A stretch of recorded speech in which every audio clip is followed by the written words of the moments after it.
السلام علیکم جی، میں ہوں فیصل عباس اور میرے ساتھ موجود ہیں صدیق جان صاحب۔ موجودہ صورتحال کے اوپر بات کریں گے۔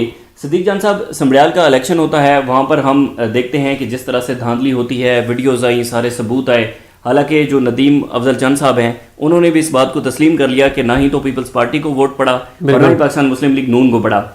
اس کے بعد کیا سوچا جا رہا ہے اور شہر اقتدار کے حلقے کیا کہہ رہے ہیں؟ ایک ثبوت تو آ گیا کہ بھائی عوام ابھی بھی جو ہے وہ تحریک انصاف کے ساتھ کھڑی ہے، اس کے بعد کی کیا صورتحال ہے؟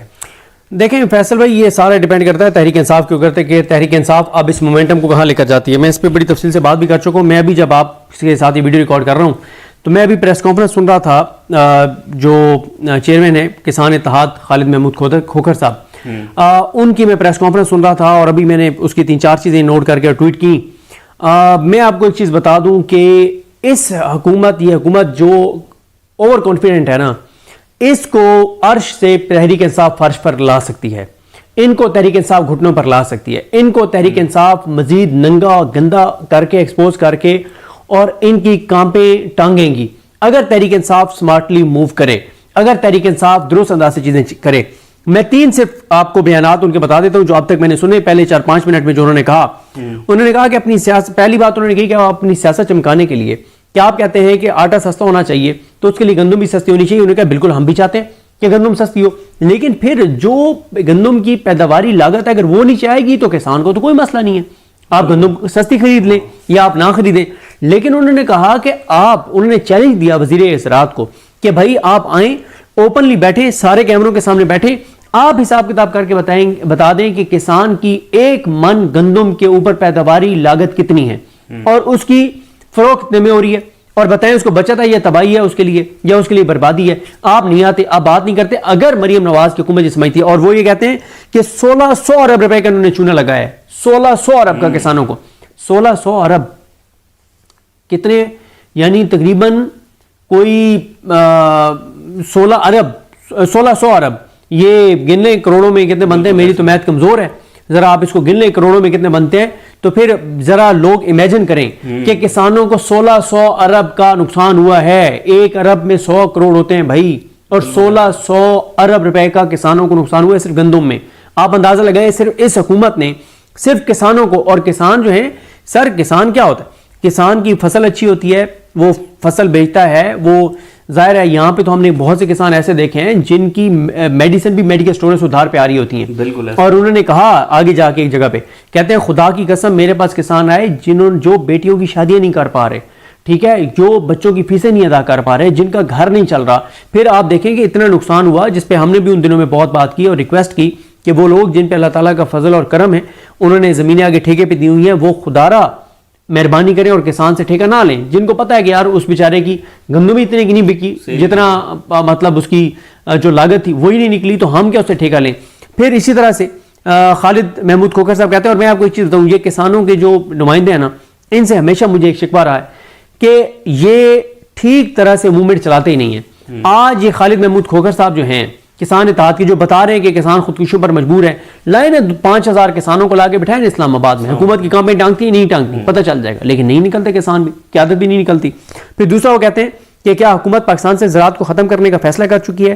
2 سال پہلے آٹے کی لائنوں میں لگیں 24 خواتین جان سے چلی گئیں، یہ نہ ہو کہ وہ 3-3 کلومیٹر کی لائنیں اب 10-10 کلومیٹر پر چلی جائیں۔ آج کسان کے نہ کھیت کے حالات اچھے ہیں، نہ ہی گھر کے، نہ صحت اور نہ بچوں کی تعلیم کے۔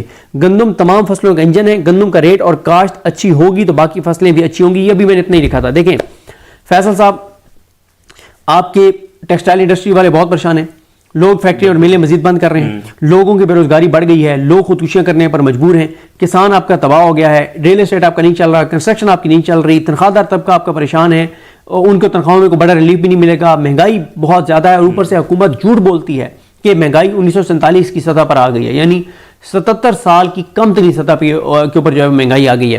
دیکھیں اگر پی ٹی آئی مومنٹم بنا گئی، اگر پی ٹی آئی ماحول بنا گئی، اور جو بات بار بار تحریک انصاف کے لیے کرنے کی ہے، وہ جو سلمان کریم صاحب نے پرسوں پریس کانفرنس کی ہے کل، جس میں انہوں نے بتایا ہے کہ بھائی یہ جو موومنٹ ہے یہ عمران خان کی رہائی کی موومنٹ، یہ عمران خان کی ذات کے لیے نہیں، یہ پاکستان کے لیے ہے۔ دیکھیں جب تک اس نظام کو جھٹکا نہیں دیا جائے گا، جب تک اس نظام کو کمزور نہیں کریں گے، یہ نظام عمران خان پہ تو جو ظلم کر رہا ہے سو کر رہا ہے، اصل جو یہ نظام ظلم کر رہا ہے نا وہ عوام پاکستان پہ کر رہا ہے۔ کیوں؟ آپ دیکھیں انہوں نے عمران خان کو اندر رکھا ہوا ہے, انہوں نے عدالتوں کو یرغمال بنا لیا, فتح کر لیا. اس کا نقصان سب سے بڑا کیا ہوا؟ سب سے بڑا نقصان یہ ہوا کہ 40 سے 50 روپے فی لیٹر آپ کو, مجھے, ہم سب کو پیٹرول اور ڈیزل پہ جو ریلیف ملنا چاہیے تھا وہ نہیں دیا اس حکومت نے, اور کہا کہ ہم بجلی سستی کریں گے, وہ الٹا مہنگی ہوگی.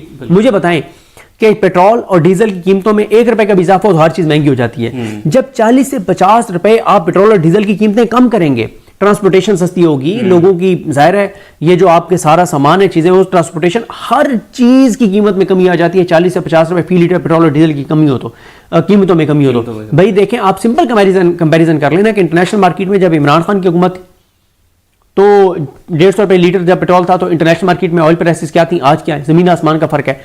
دیکھیں یہ بظاہر ظلم عمران خان پہ ہو رہا ہے, لیکن اس کی آڑ میں پورے ملک پہ ظلم ہو رہا ہے. 40 سے 50 روپے فی لیٹر پیٹرول اور ڈیزل کی قیمت کم ہوگی تو پورے پاکستان کو فائدہ ہے, کسان آپ کا خوشحال ہوگا, پورے پاکستان کو فائدہ ہے. یہ تو ہم فوڈ سیکیورٹی اور کرائسس کی طرف جا رہے ہیں, یہ فوڈ سیکیورٹی کا مسئلہ ہے. دیکھیں اگر آپ کا کسان گندم نہیں اگائے گا, گندم کا کرائسس ہوگا. ان چوروں ڈاکوں لٹیروں کا تو کوئی مسئلہ نہیں ہے, ایک تو ان کے گھر جو ہیں وہ عوام کے ٹیکس کے پیسوں سے چلتے ہیں, اگر مہنگی گندم بھی ہوگی ان کو تو عوام کے ٹیکس کے پیسوں سے ان کی گندم خریدی جائے گی. دوسرا یہ امپورٹ کریں گے, اس میں کھابے لگائیں گے, اس میں کرپشن کریں گے, لوٹ مار کریں گے.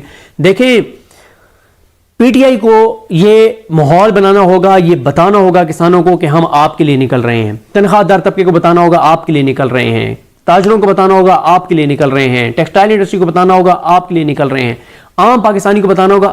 بھائی آپ کمپیریزن کیوں نہیں کرتے؟ اس وقت جو کے پی کے میں جو ہیلتھ کی سہولیات دی ہیں ہیلتھ کارڈ کے اوپر, کے پی کے حکومت نے عمران خان کے بیان کے مطابق علی امین گنڈا پور صاحب نے, اس کا آپ کمپیریزن کریں نا پنجاب کے ساتھ. پنجاب میں لوگ تڑپ تڑپ کے مر رہے ہیں, پنجاب میں لوگوں کے پاس علاج کی سہولیات نہیں ہیں, جن کے پاس مطلب لوگ افورڈ نہیں کر سکتے, اور ادھر 25-30 لاکھ کے پروسیجر فری ہو رہے ہیں کے پی کے میں. اس کا کمپیریزن کرنا چاہیے پی ٹی آئی کو مرکزی سطح پہ, یہاں پہ اسلام آباد میں پریس کانفرنس ہونی چاہیے, دکھانا چاہیے, بتانا چاہیے کہ ہیلتھ کارڈ میں کتنے مریضوں کا انہوں نے علاج کیا اور کیا کیا کر رہے ہیں, اور پنجاب میں مریضوں کے ساتھ کیا ہو رہا ہے, پنجاب میں اسپتالوں میں کیا ہو رہا ہے, اس کا کمپیریزن کریں. بھائی بتائیں کہ کے پی کے میں کہ کیا چیزیں ہو رہی ہیں یہاں پہ. اب کے پی کی حکومت ٹھیک ہے اشتہارات نہیں دیتی, بہت اچھا کرتی ہے, لیکن ویسے ان کو بتانا چاہیے, کمپیریزن کرنا چاہیے. جب تک comparison P T I Imran Khan کے دور سے اور اب سے نہیں کرے گی, جب تک کے پی کے اور پنجاب کا کمپیریزن خاص طور پہ ہیلتھ میں نہیں کرے گی, ہسپتالوں کو نہیں بتائے گی کہ وہاں کیا صورتحال ہے, کوئی فائدہ نہیں ہے. وہ ہم آپ نے مومنٹم کی بات کی, ہم دیکھتے ہیں کہ جب عوامی ایشوز ہوتے ہیں گراؤنڈ کے اوپر, کسی بھی ایشو کے ساتھ تحریک انصاف ہمیں کھڑی ہوتی نہیں دکھائی دیتی. مثال کے طور پہ وہ جب سب سے پہلے عدالتوں کو یرغمال بنایا گیا تو اسلام آباد ہائی کورٹ کے 6 ججز کا خط آیا, اور شاید اس کا شکوہ ڈیالہ جیل کے اندر بیٹھ کر عمران خان نے بھی کیا اس بات کا شکوہ کہ آپ کے پاس اتنا بڑا موقع تھا تحریک انصاف کے پاس, لیکن تحریک انصاف نے اس کو کیش نہیں کروایا. اس سے پہلے بعد میں جو ہے وہ کسان آئے, تحریک انصاف نے اس کو نہیں کیش کروایا. مہنگائی کا اتنا زیادہ ماحول بنا, پھر الیکشن والا ماحول بنا. یہ پھر ایک فیکٹر تو یہ ہے کہ تحریک انصاف ان ایشوز کے ساتھ کھڑی نہیں ہوتی عوام کے ساتھ. پھر دوسرا یہ بھی ہے کہ اگر عالیہ حمزہ صاحبہ ایسا ایک انیشیٹو لے رہی ہیں تو اس کو بھی تو پارٹی کے ان کو بڑے چیلنجز ہیں. انہوں نے صحیح نعرہ متعارف کروایا نا, ڈٹ جاؤ یا ہٹ جاؤ. دیکھیں آپ نے بھی بات کی, حکومت اربوں روپے کے اشتہارات دے کے یہ دعویٰ کر رہی ہے کہ مہنگائی 1947 کی سطح پر آ گئی ہے, مہنگائی پاکستان کی تاریخی کم ترین سطح پر آ گئی ہے. حکومت اگر یہ دعویٰ کر رہی ہے تو کیا پی ٹی آئی کا کام نہیں ہے کہ یہ بتائے پی ٹی آئی کہ بھائی یہ ایسا نہیں ہے, کیونکہ اس کی وجہ یہ ہے نا, اب میں ایک کورٹ رپورٹر ہوں, میرے زیادہ کورٹس کے اوپر چیزیں ہیں. بھائی یہ کام مین پی ٹی آئی کا ہے, جن کو عوام نے مینڈیٹ دیا تھا وہ عوام کو بتائیں. ایسا نہیں کہ عوام کو پتہ نہیں ہے. کیوں؟ ہر گھر میں بجلی کا بل آتا ہے, گیس کا بل آتا ہے, ہر کوئی پیٹرول اور ڈیزل ڈلواتا ہے. اگر خدا نخواستہ گھر میں کوئی بیمار ہو تو علاج کے لیے بھی اور میڈیسن لینے کے لیے بھی میڈیکل اسٹوروں پہ جاتے ہیں, گروسری کے لیے دکانوں پہ جاتے ہیں. ہر ایک کو پتہ ہے مہنگائی کی صورتحال کا. لیکن جب ایک اپوزیشن جماعت بڑے پیمانے پہ اس کو ہائی لائٹ کرتی ہے اور اس کو ایشو بناتی ہے تو وہ پھر اور زیادہ دباؤ اداروں کے اوپر پڑتا ہے. پی ٹی آئی جب تک یہ نہیں کرے گی نا عوامی ایشوز کو ہائی لائٹ, عمران خان کی موومنٹ کی رہائی کی موومنٹ چلائیں, لیکن ساتھ عوامی ایشوز کو بھی ساتھ لے کر چلیں. یہ دونوں چیزیں ساتھ لے کر چلیں گے تو ماحول بنے گا, ورنہ بڑا مشکل ہو جائے گا. لیکن ایک چیز کی مجھے امید ہے, عالیہ حمزہ صاحبہ جو ہیں وہ ابھی کل ایک پریس کانفرنس کرنے جا رہی ہیں اسلام آباد میں, جس میں وہ ثبوت دکھائیں گی کہ جو یہاں پہ دھاندلی کی گئی اس میں سمڑیال میں, اور وہ کافی ساری چیزیں. اور میری اطلاعات یہ ہیں کہ عالیہ حمزہ صاحبہ 4-5 ٹیمیں بنانے جا رہی ہیں, جس میں وہ کسانوں کے اوپر ایک ٹیم ہوگی, ایک یہ تاجروں اور انڈسٹری اور ان چیزوں کے اوپر, ایک مہنگائی کے اوپر, ایک بجلی پیٹرول ڈیزل ان چیزوں کے اوپر, اور عوامی ایشوز کے اوپر, اور ایک پریس کانفرنس میں ایک پی ٹی آئی کے اندر ایک ہے کہ کمپیریزن دیا جائے کہ عمران خان کے دور میں کیا صورتحال تھی دہشت گردی کی، آج کیا ہے. دہشت گردی بہت زیادہ بڑھ گئی ہے، یہ چیزیں بے روزگاری ان چیزوں پر. تو عالیہ حمزہ، میرا خیال ہے کہ ایک چیز میں آپ کو بتا دوں کہ اگر عالیہ حمزہ کو پی ٹی آئی کی قیادت عہدے سے ہٹوانے میں ناکام ہو گئی تو یہ بات 100% کنفرم ہے کہ آپ کو 15-20 دن میں عالیہ حمزہ بہت بڑا ماحول بنانے میں کامیاب نظر آئیں گی، اور اس میں پریس کانفرنسز ہوں گی، وائٹ پیپر جاری ہوں گے، فیکٹس ہوں گے. اس سے پہلے ایک بار یہ پلان کسی اور نے بھی بنایا تھا لیکن اس وقت یہ نہیں ہو سکا تھا. اب اطلاعات ہیں کہ عالیہ حمزہ صاحبہ کریں گی اور کر گزریں گی. وہ پارٹی کے اندر ویسے لوگ کون ہیں جو کہ عالیہ حمزہ صاحبہ کو ایسے انیشیٹو لینے سے روکتے ہیں؟ یا چابی والے کھلونے، بزدل، کمپرومائزڈ، کسی اور کے اشارے پر چلنے والے، کسی اور کے اشاروں پر ناچنے والے، عمران خان کو رہا ہوتا جو نہیں دیکھنا چاہتے، جن کو اپنی ذات سے آگے کچھ نظر نہیں آتا، جن کو یہ ڈر ہے کہ اگر عالیہ حمزہ کو ہم نے کام کرنے دیا تو عالیہ حمزہ کی تو بلے بلے ہو جائے گی خان کی نظروں میں، پھر تو عالیہ حمزہ ہی ہوگی، پھر تو وہ لوگ ہوں گے جن کو عالیہ حمزہ کہے گی کہ یہ لوگ کھڑے تھے، یہ کر رہے تھے، وہ ہوں گے، اور باقی تو سب فارغ ہو جائیں گے. تو وہ لوگ ہیں. عید کے بعد صدیق جان صاحب کیسا ماحول دیکھ رہے ہیں؟ کیونکہ جو ہے وہ تحریک تحفظ آئین پاکستان نے بھی اپنی تحریک چلانے کا جو ہے وہ ایک اعلان کیا ہے. وہ نہیں، تحریک انصاف کی مرکزی قیادت جو باہر والے ہیں وہ بڑا مشکل ہے کہ علامہ راجہ ناصر عباس صاحب کو یا محمود خان چکدئی صاحب کو کرنے دیں. محمود خان چکدئی صاحب اور علامہ راجہ ناصر عباس صاحب نے جتنے مشورے دیے تھے ان سب کو تحریک انصاف نے مسترد کیا اور وہ نہیں ہونے دی چیزیں. میں اگر آپ مجھ سے پوچھیں تو یہ آپ علامہ راجہ ناصر عباس صاحب اور محمود خان چکدئی صاحب کا بھی امتحان ہے. بھائی علامہ راجہ ناصر عباس صاحب میٹنگز میں بات کرتے ہیں اور پی ٹی آئی اگر نہیں مانتی تو علامہ راجہ ناصر عباس صاحب اگر عمران خان کے ساتھ مخلص ہیں جو کہ وہ ہیں تو ان کا پھر کام ہے نا اوپنلی آگے یوں نہیں بتاتے. بھئی آپ ڈیکورم کا خیال رکھتے رکھتے اور آپ اس چکر میں کہ ہم یہ نہ لگے کہ ہم کوئی زیادہ وہ کرنا چاہتے ہیں پی ٹی آئی کو، اس چکر میں آپ عمران خان کا نقصان کر رہے ہیں. میں یہ سمجھتا ہوں کہ اب میں سمجھتا ہوں علامہ راجہ ناصر عباس صاحب عمران خان کا نقصان کر رہے ہیں. کیوں نقصان کر رہے ہیں؟ اگر پی ٹی آئی کی قیادت علامہ راجہ ناصر عباس کی بات نہیں مان رہی، وہ عمران خان کی بہنوں سے ملے اور عمران خان کو پیغام پہنچائیں اور عمران خان سے اپروول لے کے اعلان کریں کہ ہم کرنے جا رہے ہیں تحریک تحفظ آئین پاکستان. نہیں ہے نا، پی ٹی آئی نے نہ آئے.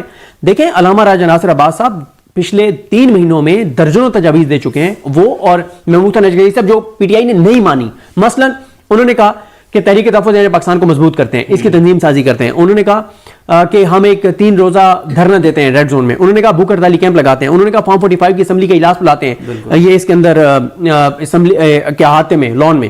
انہوں نے کہا کہ اسپیکر کے خلاف تحریک عدم اعتماد لاتے ہیں. انہوں نے کہا کہ ہم پورے پاکستان میں ایک دن رکھ کے ایک ٹائم کے اوپر لوگوں کہتے ہیں کہ گھروں سے صرف باہر آ کے اور آپ نے اللہ اکبر صدائیں دینی ہے. مقصد صرف یہ ہے کہ بتائیں کہ ہاں کروڑوں لوگ ہیں جو اس نظام کو نہیں مانتے. اب سڑکوں پہ آ کے احتجاج کرنا مشکل ہو جاتا ہے، لیکن گھروں سے نکل کے جب پورے پاکستان میں اللہ اکبر کی صدائیں آ رہی ہوں گی تو یہ مقصد بتانا یہ ہوگا کہ بھائی یہ وہ لوگ ہیں جو اس نظام سے بغاوت کر رہے ہیں، جو اس نظام سے نفرت کرتے ہیں. پھر انہوں نے کہا ایک دن آپ ٹائم اناؤنس کریں. مثال کے طور پہ آپ کہیں کہ بدھ کے دن 12 بجے جو جہاں پر ہوگا وہ کھڑا ہو کر کہے گا ایاک نعبد و ایاک نستعین. انہوں نے کہا اس کا مقصد صرف یہ ہوگا کہ لوگ بتائیں کہ ہم بغاوت کرتے ہیں اس نظام سے، ہم نفرت کرتے ہیں اس نظام سے، نہیں مانتے ہم اس نظام کو. مقصد یہ ہوگا، پتہ چلے گا، ہل جائیں گے سارے کے پورے پاکستان سے جب یہ صدائیں آ رہی ہوں گی. لیکن پی ٹی آئی نہیں کرتی، ان کی قیادت نہیں کرتی. کمپرومائز، چابی والے کھلونے، بزدل. لیکن عالیہ حمزہ کار گزرے گی اگر ان کو عہدے سے ہٹانے میں ناکام رہی پی ٹی آئی کی باہر قیادت ہو. صدیق جان صاحب، آخری سوال یہ ہے کہ یہ خبر جو ہے وہ بہت زیادہ ڈسکس بھی ہوئی گزشتہ دنوں کے اندر کہ کوئی امریکی وفد ہے جو کہ اڈیالہ جیل کے اندر عمران خان صاحب سے ملتا بھی رہا. اس حوالے سے کیا انفارمیشن ہے؟ ابھی نہ تو کوئی وفد آیا ہوا ہے، نہ کسی وفد کی ملاقاتیں ہوئی ہیں، نہ عمران خان پیچھے ہٹنے کو تیار ہے. عمران خان کے ٹویٹ سے پڑھ لیں، آپ کو پتہ چل جائے گا.